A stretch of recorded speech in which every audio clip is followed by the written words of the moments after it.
9 o'clock of a cold Monday morning, but for us, it is something special.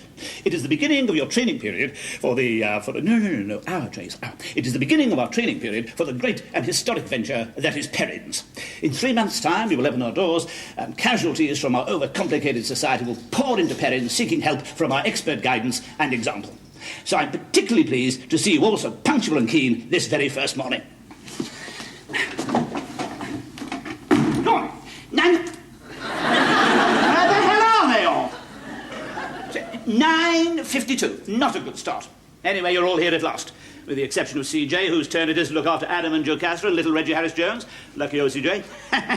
Anyway, when the customers start pouring into Perrin's, we will... No, we mustn't call them customers. No, please. Guests. When the guests start pouring into Perrin's, we will hold group sessions every morning where we, the staff, will meet them, they will meet us, we'll discuss their problems and criticise each other frankly. Right? But we must do that ourselves for a start. And to start from the very beginning, I think we ought to remind ourselves of the individual duties we all have in the community. So from now on, I think we must refer to each other by the titles I gave you all yesterday, all right? Right, who's going to set the ball rolling then? Good. Anybody anything to add to that at this stage? Fine. Now, if I could just butt in at this point, make a point. Just like to ask a question. How are the 10th Brigade reacting psychologically to living under canvas? Psychologist? Oh, that's me. Yeah. Well, I felt a sense of insecurity in my tent, Reggie. Yes? I just tossed that into the maelstrom of speculation. Yeah, absolutely splendid. This is exactly the sort of thing these meetings are for. Have anybody any ideas why Doc should feel insecure in his tent? Well, yeah. Bloody think he's falling down. Yes, deep words there from our culture officer, yes. No, I spoke of a deeper insecurity than that, Reggie. As I lie on my back in my tent in a tactile me-to-ground situation with the ground, the earth beneath me, and the fragile civilization, the tent above me, I felt the fragility of man's domination over the world. And it pains me. Cobblers. Yes, I've got a bit of pain there, too. Oh, splendid. Now, this is it. Not that you've got a pain, not that he's got a pain in the... No, that's not splendid, no. Splendid, we're actually underway. Good. Any more comments from anybody? Yes. Well, yes, Tony isn't going to like his tent either, because he's not going to get his oats while we're living under canvas. Joan! Oh, please. Tony, you mustn't kick Joan like that. Well, honestly, I mean, Crudesville, Arizona. I won't miss it much. I mean, you're not that fantastic at it. Joan! I thought we were supposed to criticise each other frankly. Yes, music therapist is quite right. We are supposed to criticise each other frankly, but frankly, music therapist, I think you're criticising the culture officer a little too frankly there. Not the culture officer should have kicked music therapist. No? But if we're teaching by example, should you give aggressive orders like Tony don't kick Joan? Our secretary's right. It should be a democratically arrived at decision whether our culture officer kicks our music therapist. Wise words there from our sports supremo. Quite right. Yes, what I should have said... Has anybody any idea what I should have said? You should have said, Tony, is it in your best interest to kick Joan? Might it not lead her to kick you in retaliation? Good, well done, the crafts officer. Super. No, Tony, don't you think if you kick Joan, you might bruise her legs and render her limbs less desirable to place hot kisses on? Just a suggestion. What we psychologists call the appeal to self-interest. Do you think we could just drop Joan's legs for a while and move on? I've had enough. I didn't get where I am today by having green frogs thrust down my crotch. Really work stress therapist. You're getting the perfect training out there looking after those kids. There isn't a single person in this room who wouldn't willingly change places with you. There you are, you picked the plum. No, arts therapist, where do you think you're going? Well, I'm going to see if the children are all right. No, you must place faith and trust in CJ, please. What should I do? Well, read them a story or something, CJ. Their behaviour will soon improve. I see. So we're not bringing up the children properly. Is that the insinuation? No, Tom. No, a sports suprema. There was no insinuation at all. No. But the fact that you insinuate there was suggests a guilt feeling. Now, this is very good, isn't it? Let's discuss Tom's guilt feeling, shall we? Reggie! Yes. Has wet himself. Oh, then change it. I didn't get where I am today by changing nappies. I use the kite method. Kite. Quite. In changing the nappy, you'll help to change yourself? Yes, absolutely, Doc. Look upon it, CJ, as a wonderful journey of self-discovery. Your turn for the wonderful journey of self-discovery will come. Not while I'm after the roster, would. No, it's now, listen, well gone to... Look at your, please. Yes, well gone 10 o'clock. There we are. So this just emphasises the importance of punctuality. It's not good enough, and it won't happen again. Excuse me, I may be quite wrong. Yes? But if we're to follow you by example, isn't it wrong that you should give orders? I mean, maybe I'm wrong and it isn't wrong, but I think I'm right. And it is wrong. Super. Yes, I think our sex consultant has a very good point. Yes, I'll rephrase that last remark, sex consultant. Thank you very much. We should have started at 9, and we didn't, and that's absolutely... Well, Madam Secretary, where do you think you're going? I've got to get the lunch started. I've got 10 mouths to feed. As I say, we should have started at 9, but we didn't. That's absolutely splendid, because we didn't want to. But it would be even more absolutely splendid if we did want to start at 9. Any comments on that? No, one at a time. Yes? Yes. Hello, darling. Oh, how did the rest of the meeting go? Oh, yes, very well indeed, yes. We decided to decide democratically what time the group meeting should start and end. Then we decided to vote on it. Then we decided to debate democratically what form the vote should take. Then we voted on what form the vote should take, and then we voted. Yes. The result was we decided to start at 9:30 and break for lunch at 12:30. By that time it was 12:30, so we'd broken for lunch. Lunch isn't ready. Oh. I haven't time to be secretary and cook. I tell you what, darling, I'll employ a professional secretary. No, you'll employ a professional cook. I tell you what, darling, I'll employ a professional cook. Oh, what a good idea, Reggie. Well, Reggie, Yes? could you also find a job for poor old Jimmy? I tell you what, darling, I'll find a job for poor old Jimmy. You're full of good ideas this morning, Reggie. I'll tell you what, darling, you're absolutely right.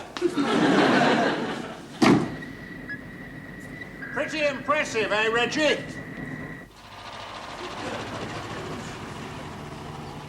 My personal boat, flagship of the fleet.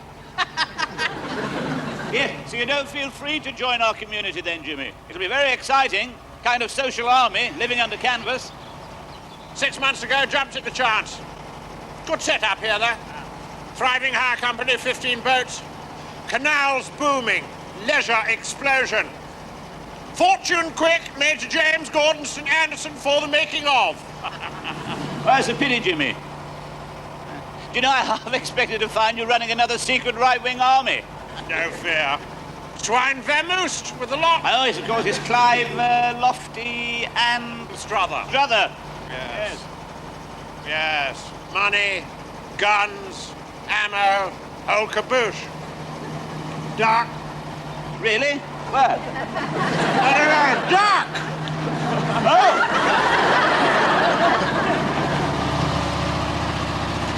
Right. It's all right, Jimmy, we're through now. What is it? Back's gone. Caesar. It's been a bit dicey ever since D-Day. D-Day, Jimmy, you were still at school. Yes, hurt it playing rounders.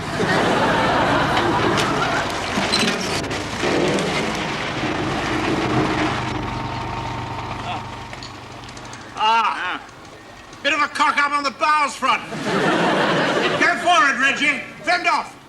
Pardon? Fend off. Up there. Come on. All right. Or with the pole thing? Pole. Yes. Now give her a hand. All right. Get careful, Reggie.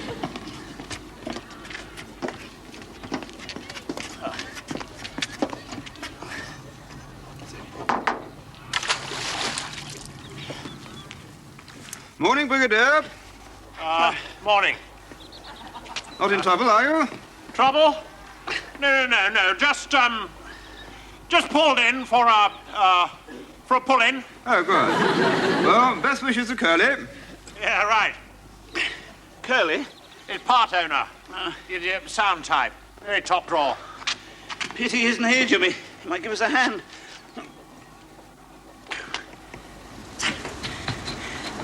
Jimmy, don't you think we ought to get help? We've been here 3 hours, 12 minutes.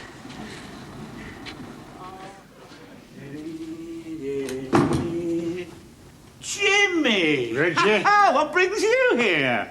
On beam ends. But Jimmy, the narrow boots. Kaput. Let down. Curly.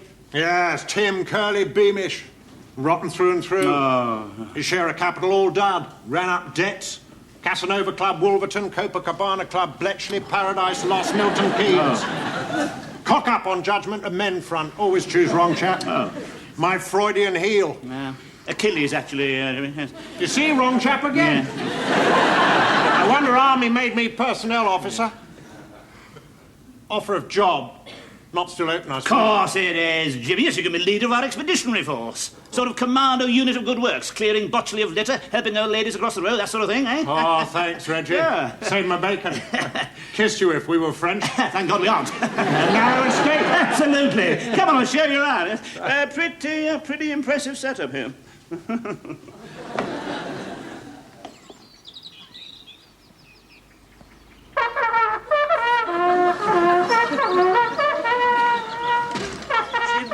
Jimmy, the neighbours. Oh, sorry. Bit loud. Bit early too, Jimmy. It's 6:30. And when I said I was running a sort of army, I didn't mean it literally. A literal sort of cove. Leave imagination to you brain boxes. I was just using a figure of speech, you see, Jimmy. Ah, figures of speech, not my line. Not many metaphors in Queen's Own Berkshire Light Infantry. Similes, exception rather than rule in BFPO 33. See what I'm driving at, Jimmy? Never see what people are driving at, Reggie. But what I'm driving at is this, Jimmy. I don't think playing Come to the Cookhouse Store on your bugle is quite our style. Right? I see. You don't want me to blow my bugle, you mean? Exactly, Jimmy. Well done. Thanks, Reggie. Fall? Oh! Linda, bed making, Jimmy, dusting, and CJ. Babysitting for the third day running. Yes. Mr. Penfold from number 21. Oh, Mr. Penfold, number 21. Yes, show him in. I've been expecting this. I'll soon sort him out. Mr. Penfold, number 21. How delighted. Please, sit down, sit down. Thank you. Would you care for coffee? Yes, coffee, please. That'd be lovely. Yes. My wife makes excellent coffee. Excuse me, well, yes. I know this place is a little strange, but, well, that wasn't your wife, was it? No, that was my Doc Morrissey, yes. We all share duties here in our little community. Community? Yes. Ah, well, no, that's what I've come here to complain about. Oh. Yes, well, you see, I really must put my foot down. Well, it's not me, it's Mrs. Penfold. Oh, I see, you really must put Mrs. Penfold's foot down. Mrs. Hollis from number 17. Oh, hello, Mrs. Hollis, number 17. This is Mr. Penfold, number 21. Mr. Penfold, number 21. This is Mrs. Hollis, number 17. I'm Reggie Perrin, number 19, but you know that you rang the doorbell. Please, sit down. Yes. I took the liberty of bringing up a third cup. Thank you. That's not his wife. Pardon? That man, he's not Mr. Perrin's wife. He's my Doc Morrissey. Yes. Here we are, then. Coffee. Like to help yourself? There we are. I'm sure that'll be all right. Good. There we are. Would you like a biscuit? Biscuit. Help yourself. There we are. Now, Mr. Penfold, number 21's come round to complain. What have you come round to complain about, Mrs. Hollis, number 17? It's not me. It's Mr. Hollis. Oh, it's his foot as well, is it? No, it's his nerves. No. These are trying times in the world of sawdust. Yes, I meant sawdust. Yes, Mr. Hollis is in the sawdust supply industry. How absolutely uninteresting. What exactly does that mean, the sawdust supply? He supplies sawdust. How ludicrous. Talking of sawdust, what do you think of those biscuits? Delicious, aren't they? Yes, where did you get them? Tesco's. Now, what exactly are you complaining about, Mr. Penfold, number 21? Well, the cars parked outside our house. The noise, the bugling, tents all over the garden. It's not natural. Yes, music at all hours, babies crying, cars parked in front of our fence. Yeah, the numbers of people, the comings and goings. The goings and comings. Ah, that's the same complaint twice. One man's coming as another man's going. No, it isn't. Just testing. No. These people here you see at the moment are just the staff. The community hasn't really begun to build up. There'll be hundreds here shortly. Oh, yes. Yes, my staff are training at the moment to be nicer, kinder, better people. You're not pulling your weight, really. I didn't get where I am today without recognising a man who doesn't pull his weight. Anybody who knows anything about me knows that I'm just not pulling my weight. Of course. Some of them have got a lot further to go before they are nicer kind of people, but that's the whole point, you see. It's a challenge. I mean, who'd bother to climb Everest if it were flat? Well, Mrs. Penfold and I, it would be just about our mark. Yeah, it's just about your mark too, Penfold, to come round here making petty points about parking, when I'm trying to build an ideal society, a miniature utopia. A utopia? Yes, I thought you liked the sound of that. Well, yes. Where exactly is this utopia going to be? Well, midway between number 17, number 21, sort of here, 19. Oh, dear. Yes. Well, if you want a utopia, you ought to get one of those big houses in Rio de Janeiro Lane. Now, they've got forecourt parking. Oh, still persisting in petty points about parking, Penfold. Sure. No. Shortly, this 19 will be flooding with hundreds of people, So there's some exciting news from Mrs. Penfold's foot and Mr. Hollis' sawdust, isn't it? Right. Well, I can't stand here talking all day to you. I've got to go and congratulate my new chef on his brilliant cooking. I'm sure you'll find your way back to number 17 and 21, respectively. You'll find them either side of number 19, which is here.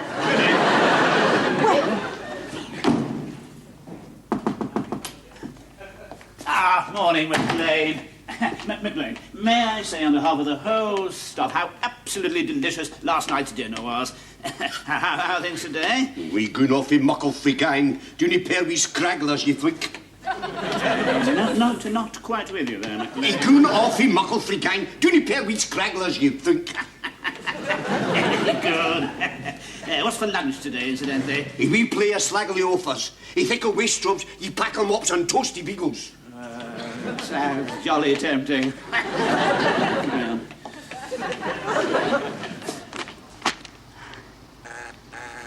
Come in. Huh? Oh, Reggie. Tony. How's culture coming along? Knockout. Good. Joan still not... No. We can't go on living in a tent much longer, Reggie. Oh, sorry, you won't have to, Tony. As soon as the guests arrive, we'll need more room anyway. I estimate we'll need 5 houses. Knockout. Good News City, Arizona. Yes. I have a plan to get the houses, Tony, and you will play a vital part in that plan. Knockout. Right, well, Bye. There you are. There's some very, very good news for you. You're absolutely right. This is not a suitable environment for my project. I'm selling up. Oh. I must say that is very gratifying. Yes, in fact, I'm expecting the would-be purchaser this very evening. Ding dong. I say I'm expecting the would-be purchaser this very evening. Good heavens, that's probably him now. Mr. Winston Baldwin Gladstone Chamberlain Fredericks. Nice to meet you, Mr. Perrin. Very nice house. Knockout, Ma.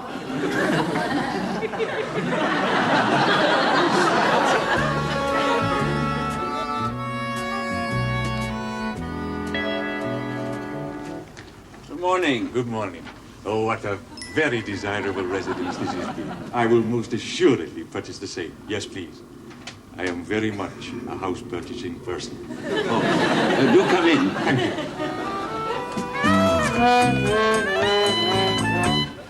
Your sure has a I didn't get where I is today without recognizing a mighty fine residence when I sees one. No, sirree, ma'am, I didn't.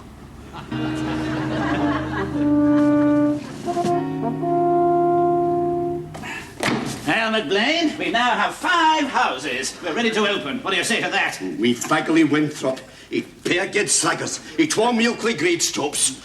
Then he clingle my hargles with sloppy chops. Up your plum. You're talking my language, McLean.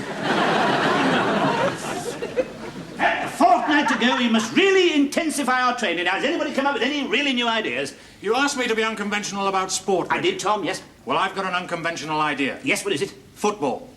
I think it's been done, Tom. With a difference.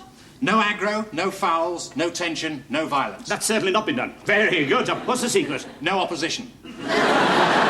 We use skill, passing, teamwork and tactics. It's pure football. Absolutely. This is exactly the sort of thing we're looking at. Now, we've got the perfect opportunity to try it. The 11 of us against nobody. Knockout. Super.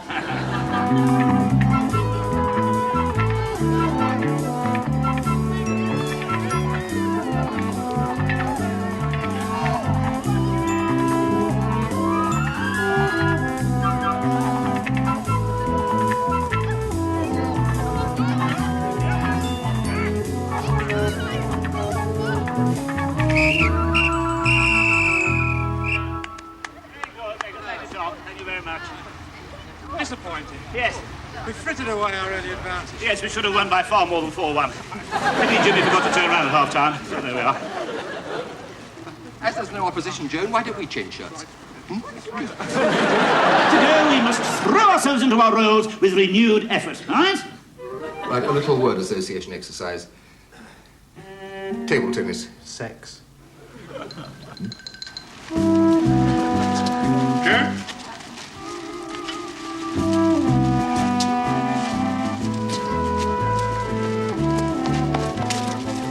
If you have a problem about,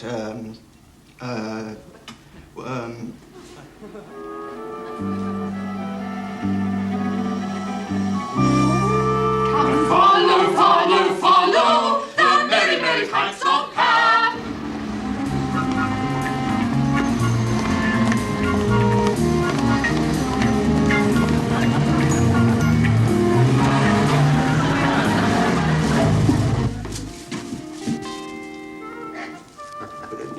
don't be shy about, Sex? Table tennis. 2 days to go, and I'm absolutely delighted with the spirit all of you have shown. Some of you have done some extremely nice things. Only last week, Doc laughed at one of Tom's jokes. Jolly well done, Doc. Tony tells me he's really hitting culture. No sweat. Shakespeare's the kiddie and Ibsen's a knockout for a Norwegian. And Tony and Joan haven't had a row for 3 days. And Tom did an amazingly nice thing last night. Congratulations, Tom. He found an extra bottle of his prune wine. I see. Yes. And he drank the whole lot himself. Oh, that's an absolutely splendidly unselfish gesture. And as for CJ, well, his behaviour has been a revelation. May I please have another nappy, my dear Prue? Thank you so much. Well, there we are. No further comment needed. We are ready for the off. How many bookings have we got? How many bookings are the latest count, Madam Secretary? 1. One. Ah. David, there's absolutely no need to be nervous at all. All you have to do is open the door and say, "Good afternoon, I am the warden of number 23. Welcome to Perrin's." Right? Oh, my God, that'll be him. Right. Ah, good afternoon. You must be Mr. Mr. Babacoon. Yes, come in. It must be very difficult for you to remember all our names, isn't it? Oh, yes, it is. Yes. This is David Harris-Jones, your warden. Hello. Come up and I'll show you to your, Yes, come up. The room. Yes, come. I said I'd show Mr. Babbacombe to his, yes, I see. room. Yes. I was just finishing my... Your sentence, yes. Come up and we'll show you the, room. Yes. Well, here we are, Mr. Babbacombe. Yes. I can't wait to meet all the others. Oh, yes, the others, yes. I'm an undertaker. Oh, yes. How interesting. Yes. But then you know that already, don't you?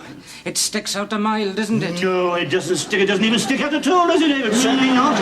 Oh, no. My face bears the stigmata of my profession. No. My clothes are permeated with the stench of decay. No, they're very nice. I'm an outcast, you see. A pariah. That's why I'm looking forward to this course. Yes. To meet the others. Yeah. Oh, yes. I'm afraid I've got a bit of a disappointment for you there, Mr. Babbacombe. Yes. No, I'm afraid you won't be meeting the others. Not just yet, no.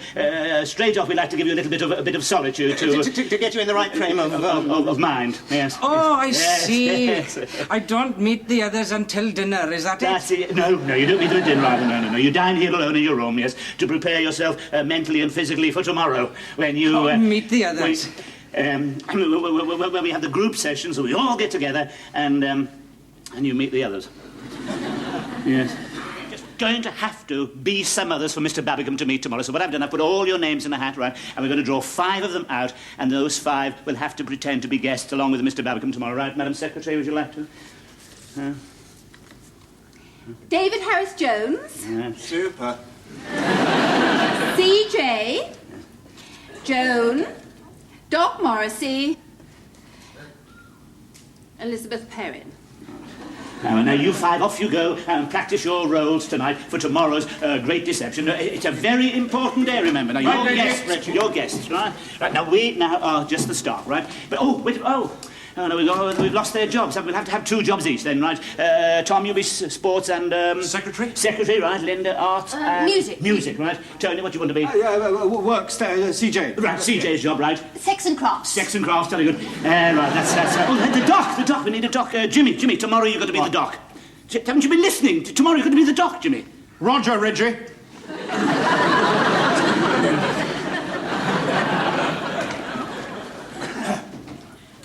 Morning.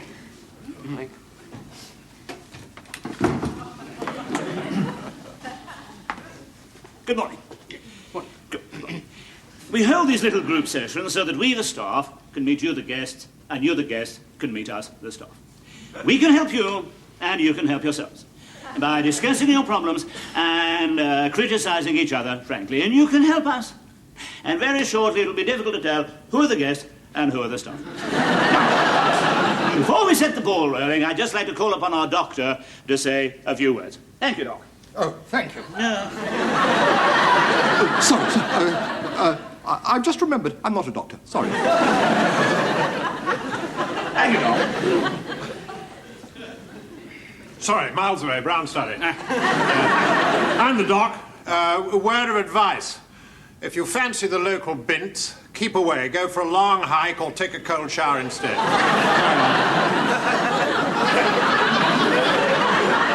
A few shrewd clinical words of advice there from the doc. Anybody else? Any further comments? I think I should explain why I got up just now. I'm prey to a delusion that I'm a member of the medical profession. It's embarrassing. If anyone says, "Is the doctor in the house?" I say, "Yes, I'm a doctor. Make way, make way." And when I get to the scene of the disaster, they say, "Oh, thank God you've arrived, Doc." And I say, "I've just remembered I'm not a doctor." Sorry. Jolly good, yes. Any comments, Doc? No, I don't think so. Oh, sorry. There you are. I've done it again. Just remembered, I'm the doc. Yes. Sorry. Cock up on the memory front. Touch of... amnesia? Exactly, yeah. Fascinating tale of yours, Doc.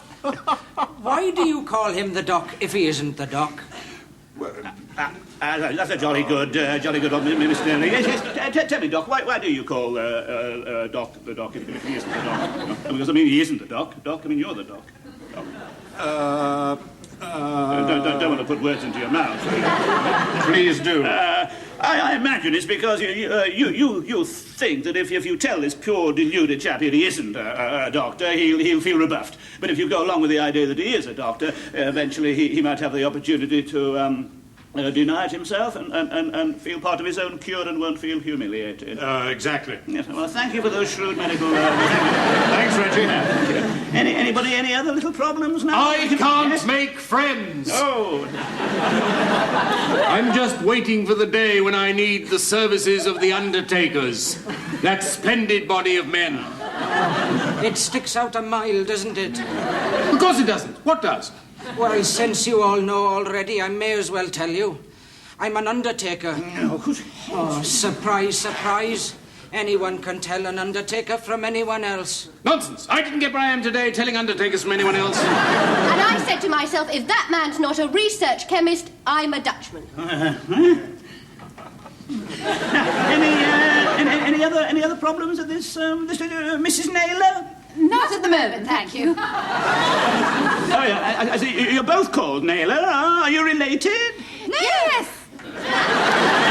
Seems to be a bit of doubt about this. I'll ask her the question again. Are you related? Yes. I think I understand. Mrs. Naylor denied being related to Mrs. Naylor because she's ashamed of Mrs. Naylor. Mrs. Naylor, trying to protect Mrs. Naylor, realised this, pretended not to be related to Mrs. Naylor, but by this time Mrs. Naylor had decided to acknowledge Mrs. Naylor. Is that right, Mrs. Yes, brilliant. Tell me, why are you ashamed of Mrs. Naylor? Mrs. Naylor? Well, she drinks. It's drugs with me, man. Oh, God. I'm a roadie for a super pop group. I'm sorry to turn away from you like this, but I can't face you face to face. I guess I can't face myself, know what I mean? I have to make trips, one-night stands, and on these trips I make trips, know what I mean? Like you finish a gig, go back to some chick's pad, a real super laid-back scene, man. I'm fed up of being into music, man. I'm fed up of being into drugs. I guess I've wised up. I'm not into being into things anymore. I want out. I want to kick the habit, keep off the grass like a... I don't know who I am anymore. I do. You're the warden. Well,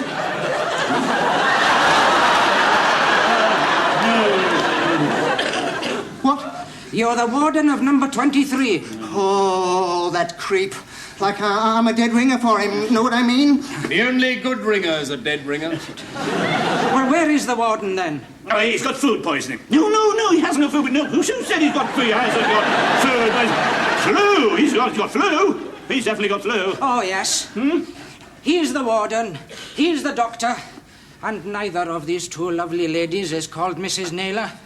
You are all staff. Well. Some of what you say is true, yes, to the extent that he is the doctor and he's the warden, and neither of these two lovely ladies are called Mrs. Naylor, and when we are all staff, yes, I mean, to that, to the... Well done, you've got it. Yes. You've come through the flying test with colours. Yes. Yes, it's a little test to see if you can spot which are staff and which are guests. Yes, it's a sort of psychological test to see if you're able to spot psychological tests. Well, where are you a guest? You are, Mr... Babaku. Yes. I'm afraid we just started today, you see, and you're the only guest we've got. Please give us a chance. Well, all right, then. Oh, right, thank you very much. Shall we start again for you? Staff, please.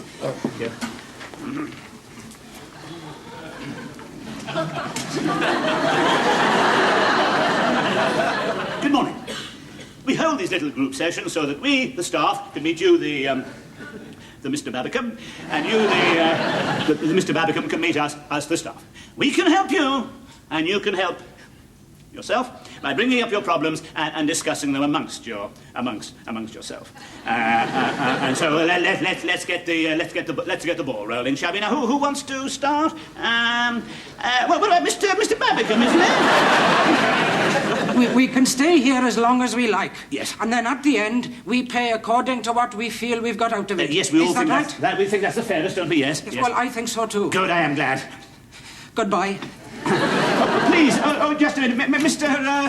Babbicombe. Yeah. Well, I'll be honest, it's not exactly as auspicious a start as I would have hoped for, but I think it's early days to start panicking. I think we'll just carry on as we are, right? Carry on.